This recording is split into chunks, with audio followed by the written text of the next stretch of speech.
ஈரோடு கள ஆய்வுக்கு பிறகு 2026 சட்டமன்ற தேர்தலில் 200க்கும் அதிகமான இடங்களில் திமுக கூட்டணி வெற்றி பெறும் என்ற எண்ணம் எழுந்திருப்பதாக முதலமைச்சர் மு.க.ஸ்டாலின் தெரிவித்திருக்கிறார். கலாய்வை பொறுத்தவரையில் இன்னும் வேகமான வகையில் உற்சாகத்தோடு பணியாற்றுவதற்கு உறுதியெடுத்துக் கொண்டிருக்கிறார்கள்.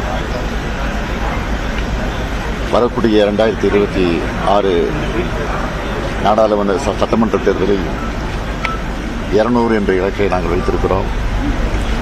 ஆனால் ஈரோட்டினுடைய கலாய்வில் நான் உணர்ந்த உணர்வு என்னென்று கேட்டால் 200 தாண்டி என்ற எண்ணம் எனக்கு ஏற்பட்டிருக்கிறது.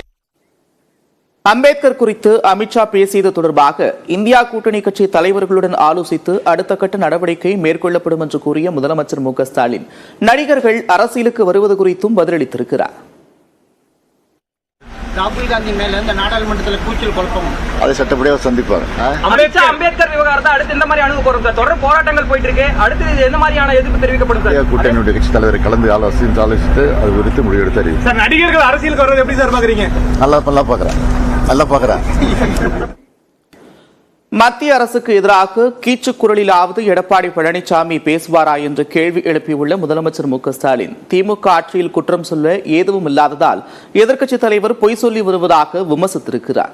ஈரோடு அருகே உள்ள சூழாறில் நடைபெற்ற அரசு விழாவில் கலந்து கொண்ட முதலமைச்சர் மு.க.ஸ்டாலின் 951 கோடி ரூபாய் மதிப்பில் முடிவுற்ற 559 திட்டப்பணிகளை தொடங்கி வைத்தார்.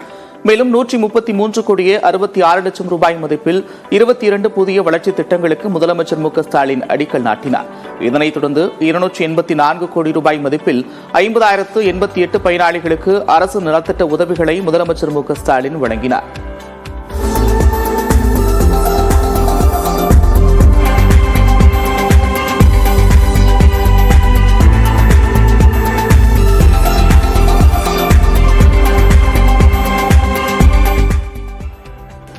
பின்னர் பேசிய அவர், பெரியார் பிறந்த ஈரோடு மண்தான் புதிய தமிழ்நாட்டிற்கான தொடக்கம் என்று கூறினார். 3 ஆண்டுகளில் ஈரோட்டிற்கு திமுக செய்த நலத்திட்ட உதவிகளை முதலமைச்சர் மு.க.ஸ்டாலின் பட்டியலிட்டார்.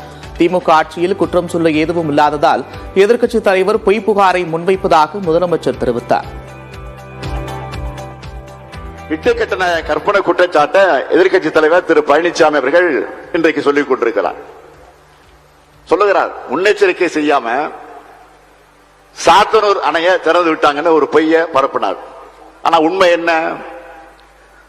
5 முறை வெள்ள அபாய எச்சரிக்கை கொடுக்கப்பட்டிருக்கு.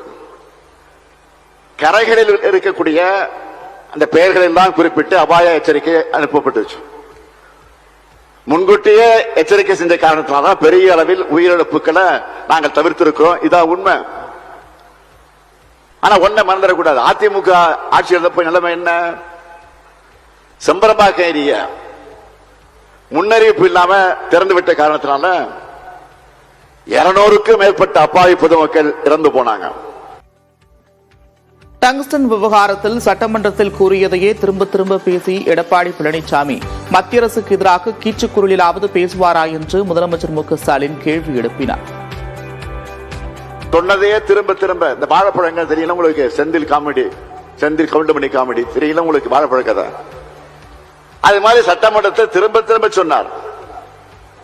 நான் இப்ப உறுதியோடு எழுந்து நின்று சொன்னேன், நான் முதலமைச்சராக இருக்கிற வரை அந்த திட்டத்தில் தமிழ்நாட்டை பொறுத்தவரைக்கும் நாங்கள் அனுமதிக்க மாட்டோம்னு தெளிவா சொன்னேன்.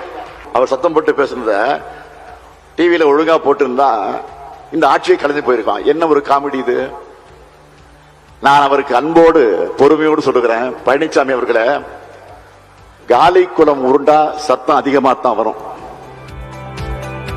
கடந்த ஆட்சியில் தமிழ்நாட்டின் உரிமைகளை எடப்பாடி பழனிசாமி அடகு வைத்ததை மக்கள் மறக்க மாட்டார்கள் என்று முதலமைச்சர் மு.க.ஸ்டாலின் தெரிவித்தார்.